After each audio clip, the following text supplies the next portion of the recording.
sanity, ito papa-English ako. Ayan, dito tayo to talk about body issues and other issues. Kapag nga pala sila kung hindi nyo napapansin, huwag kayong hindi sila magnanay. Wow, thank you Parang ako yun lang. Sorry lang, hindi naman ikaw yun. May tamulog. So ako yun! Hindi, ako na lang. Wala lang makakali. So si Dana, right? Ito si Dana. Kahapon may events. Kami nung katabi ko, sabi ko, sino si Dana sa Stacy? Yung may nose ring. Yung may nose ring, I see. Tsaka yung blondie. Yung blondie, I see Dana. Alright. Okay, tell me something about... Oh, parang mga showbiz! Magka-show! Tell me something about... Sila pala ang creator ng Plum Pinay. Yeah, we started the blog, The Plum Pinay, November 2009, but we upgraded it into a web magazine. So, Plump Magazine na siya. Ano mo pinaglalaban yun doon? Well, syempre, we're trying to empower bigger girls. Negative yung tingin sa mga matatabang babae na hindi naman dapat. And we're trying to boost their confidence na kahit malaki ka, pwede ka pa rin magpaganda, mag-makeup, and meron ka pa rin self-worth. Oo, hindi yung parang dahil lang malaki ka, parang wala ka ng karapatan i-enjoy yung buhay mo. Oo, kasi bilang ako din isang naman kong mataba, no? Nakaka-degrade nga naman sabihin na mataba ka pala in person kasi hindi naman sila aware na mataba nga talaga ako without this. Pero, kailan naman? Sabi nga sa isang quote, no? Kahit tumayat ka pa, hindi ka pa rin magugustuhan ng crush mo. Ano quote yan? Hindi. Sino mali? But I really think that we also don't have to change who we are for someone. Yeah, diba? Kasi if someone loves you, dapat full package yan eh. Hindi naman dahil utak lang, kaya ito lang ulo na to. Kailangan buo talaga. Kasama yung internet, at character, soul. Kahit malaki ka man or pangit, kasi hindi mo naman talagang pangit. Parang gusto ka talaga. Meron talaga. Ako, lang. So yun, parang kahit ano pang itsura mo, kung talagang gusto ka ng tao, gusto ka ng tao. Oo, diba? Naniniwala ba kayo na ang matataba ay makaganda? Yes! In what way? Sino mo ako? Tapos na, usapan. Ano in what way? Ito? Wala, no? Diba? What made you think na ito na, ito yung gagawin nyo? This is what we really wanted to talk about because no one else was talking about it. And it's such a vital thing to discuss. Lalo na in an age where women are being taught how to look all the time. Yeah. Coming from that background, wanting to be models, developing eating disorders, struggling to find that beauty, I think it gives us credibility to talk about such issues. So when we launched the Plum Pinay blog before, noong 2009, we didn't even know na it was gonna take us places. We just wanted to do it for fun and to share experiences talaga. And ibang klase rin yung other women open up to you eh. Ate, may issue ako, oo, parang I've been struggling with this. So parang, wow, ibang klaseng fulfillment na iba yung connection na, yeah, you can share with us your secrets. The first time I heard about you nga, sa isip ko parang maganda itong maging ano, parang buhusan ng mga taong lalo na yung matataba, wala silang masabihin about their problems kasi hindi na maiintindihan ng iba. So, good thing about you. How about boys naman? Hindi mo naisip na ano?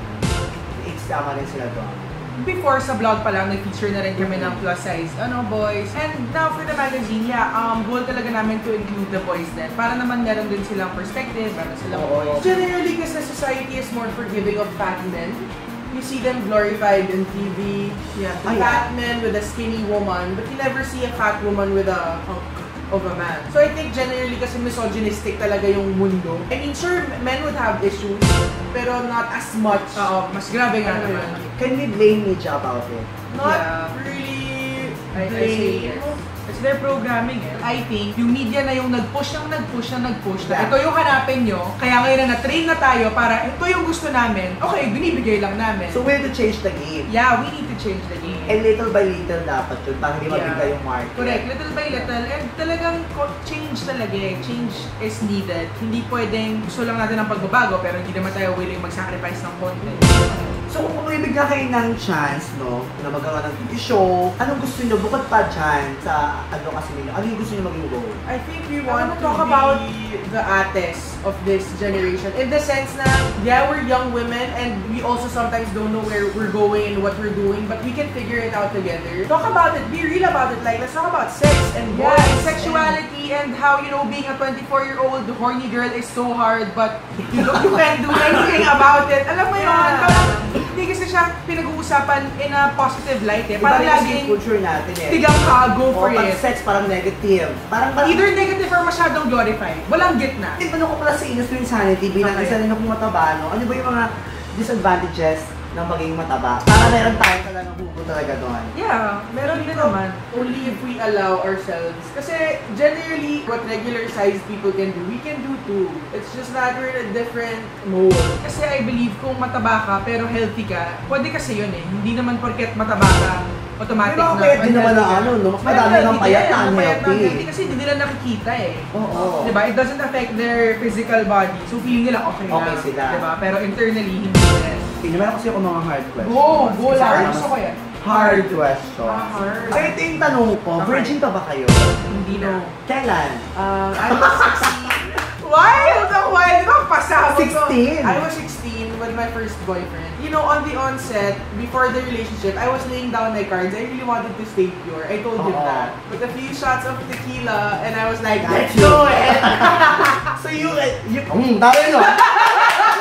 Taray no yun po. So yun kayo nag-wash. Yeah, number one, I was really intoxicated. And number two, I was really, really intoxicated.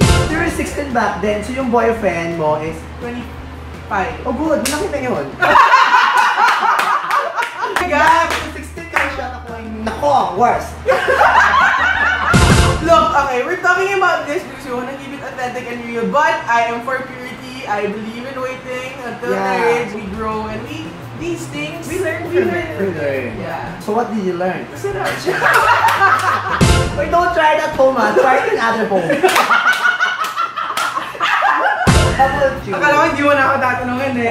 Si Bongeng sa kanya. Ako, late na, 21. Why too late? I've been single for the longest time eh. Nung 21 ako, parang it was a decision I made dahil wasted lang din ako.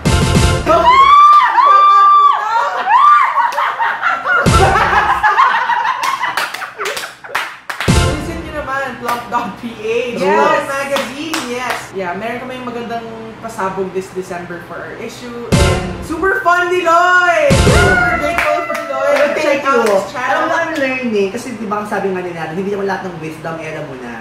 Kailangan makita mo yung sa ibang tao. Ay, nakita ko yung sa inyo. Meron kayong something eh. May something sa mga bunganga nyo. Alam mo yan! Hindi ko alam kung ano mga nakasiksik dyan. At kung ano-ano na mga pumasok. Thank you very much.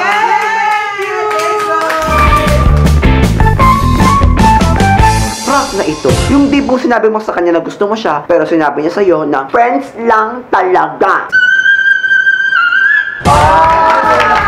Kaya hindi ni Beba.